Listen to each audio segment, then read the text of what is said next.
nejprve Ivona Krojcmanová. Dobré skoro poledne přeju. Já jsem byla požádána jako individuální, nevím, člen čeho, ITI třeba, protože mám za sebou samozřejmě v tom síťování poměrně dlouhou historii a vlastně moc děkuji Nový síti, že tuhle konferenci pořádá, protože si myslím, že to hodně navazuje na aktivity, které jsme dělali s ITI a které dále budeme rozvíjet jak v rámci České republiky, tak mezinárodně. Já bych začala úplně jako zpátky, protože tady je hodně málo pamětníků, vlastně jsem asi jediná takhle stará, takže já bych se vrátila úplně na začátek 90. let, protože mi to přijde důležitý. V roce 1989 byl založen Pražským kulturním střediskem Tanec Praha jako festival, čili městem. A já jsem v roce 90 do toho vlítla jako tisková mluvčí a když jsem obcházela noviny, média, televizi, a říkala jsem, že budeme tady jako reprezentovat a prosazovat současný tanec, tak se ptali, co to je, jako to je to disco, nebo co to vlastně máte jako za obor.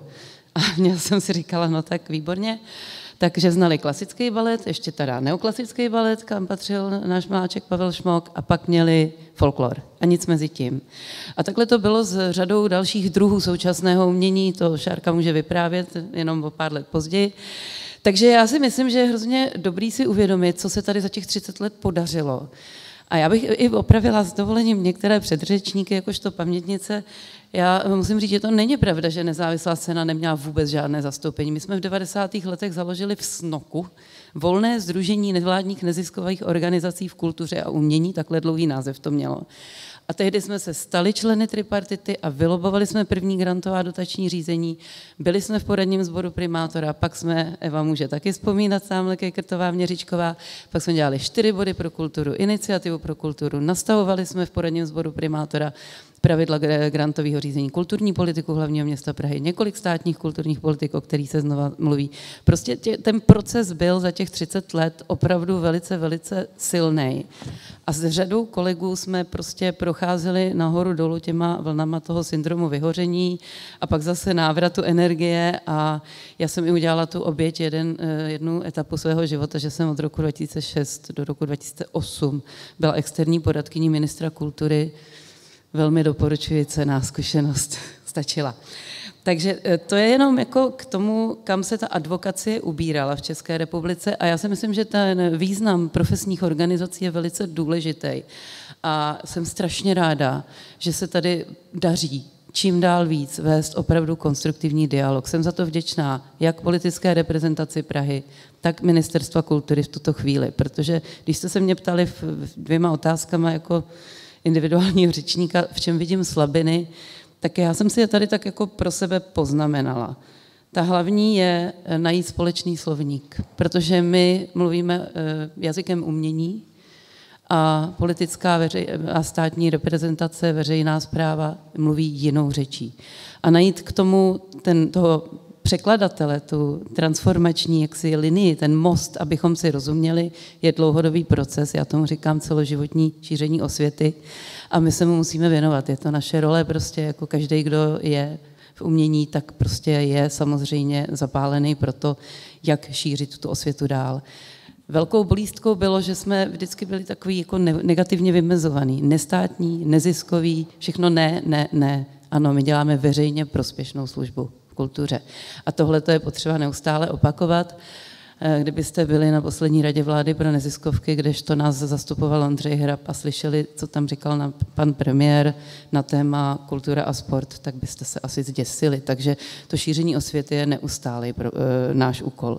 Pak bych chtěla říct, že další takovou slabinou je velká fluktuace politiků. Já se omlouvám, že to takhle jako trošičku jako ironizuju, ale já jsem za těch 30 let potkala 20 ministrů kultury a 11 primátorů. Tak na městě je to lepší, ale na tom ministerstvu je to strašný, protože pokaždé začínáme znova od nuly, pokaždé musíme znova vysvětlovat.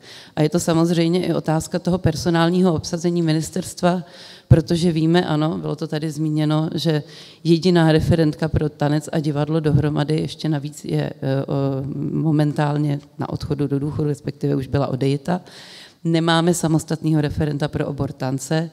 jestliže se tady Šárce podařilo před 2 lety prosadit vůbec slovo nový cirkus, tak já jenom chci říct, že samostatný grantový okruh pro tanec se nám podařilo prosadit v roce 2004, takže to taky není tak dlouhá historie a byla to velká práce a jsem za to Pavle Petrové, která tehdy řídila odbor umění, moc vděčná.